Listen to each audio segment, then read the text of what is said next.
guys, this is Ma'am Yel, back again with another mini vlog. Hapon ngayon naisipan ko na rin nga palang ilipat itong tumubong kamatis dito sa aming likod ng bahay. Nakaingat-ingatan ko nga yung ugat dyan, kaya naman meron pa nga yung kasamang lupa para nga talagang mabuhay itong kamatis natin kapag kanilipat ng pwesto. Kailangan nga laging naiinitan itong kamatis, kaya naman naghanap talaga ako ng spot na talaga namang maiinitan siya kahit maghapon o manawa siya. Bali, naghukay na nga pala ako dyan ng lupa at itinanim ko na rin nga pala itong kamatis, tapos aalisin ko na rin nga pala yung mga tumubong damo dito sa paligid dahil isa pa nga ito sa makakaagaw ng sustansya dito sa bagong tanim natin ng kamatis. Etong mga gulong na to ay nakakalat lang naman dito sa palibot ng bahay, kaya naman naisipan ko ngang ilagay dito sa may puno ng sili tsaka dun sa bagong tanim natin na kamatis. Kailangan matabang lupa yung ilalagay natin dito, kaya naman dito nga ako kumuha dahil dati nga namin itong ginawang basurahan, pero ngayon naglipat ako ng bagong basurahan, kaya naman kung makikita ninyo talagang napakataba ng lupang ito, kaya dito ako kumuha. Bago ko nga ilagay yung lupa ay naglagay nga muna ako dyan itong mga tuyo ng dahon tsaka yung mga damong ginamas ko para lalong mas tumaba pa yung lupa at makarecover itong sili natin. Ano naman, meron pa tayong matatalbusan na sili kapag ka nagluto tayo ng tinola at kung ano-ano pa. Marami-rami ngang lupa ang kakailanganin ko dito, kaya naman naghukay nga ulit ako para naman lagyan itong kabilang side. Sa totoo lang ay kailangan na rin talaga nating matutong magtanim ng gulay at prutas dahil sa ngayon talagang patuloy na tumataas ang presyo ng mga bilihin. Matapos ko na ngang malagyan ng lupa yung sili, agad ko naman ngang sinunod etong kamatis. Bali, nilagyan ko rin nga pala yan ng tuyong dahon. Kamatis din talagang isa sa mga paborito kong kinakain, kahit nga lagyan mo nga lang yan ng asin ay pak, pwede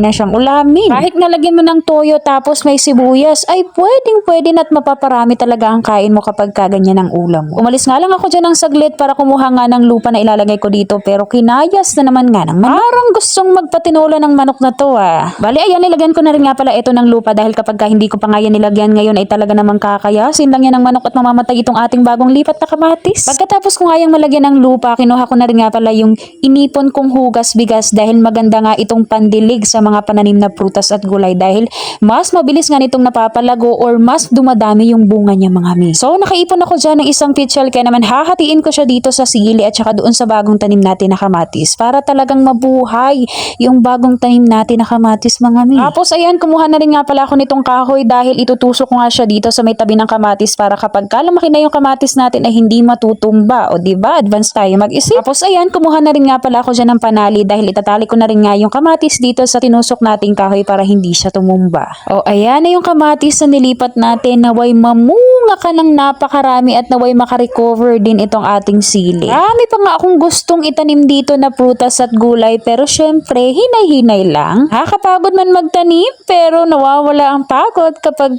nakikita mong namumunga ng maayos yung mga itinanim mo.